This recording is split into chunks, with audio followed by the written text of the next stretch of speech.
দাম্পত্য জীবন নিয়ে আমাদের লোকসমাজে বহু কুসংস্কার প্রচলিত আছে। দাম্পত্য জীবনের লক্ষ্মী, অলক্ষ্মী এ ধরনের বহু বয়ান, ন্যারেটিভ সমাজের মধ্যে চালু আছে। যেমন ধরুন, আমাদের লোকসমাজে মানুষজন মনে করেন যদি আসরের পর ঘর ঝাড়ু দেয়া হয়, ময়লা আবর্জনা বাহিরে ফেলা হয়, তাহলে অলক্ষ্মী ধরে।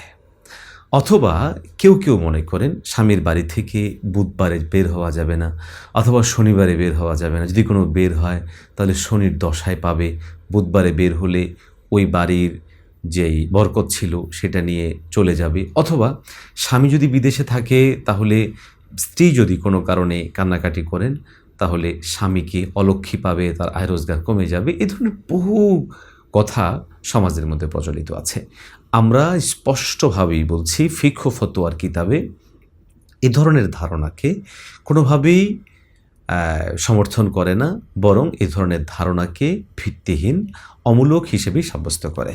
আমরা মনে করি আমাদের ঈমানের অংশ হচ্ছে আমাদের খায়র ও শার, ভালো মন্দ পুরোটাই আমাদের তাকদীরের সাথে সম্পৃক্ত, যেটা নিয়ন্ত্রণ করেন আল্লাহ সুবহানাহু ওয়া তাআলা।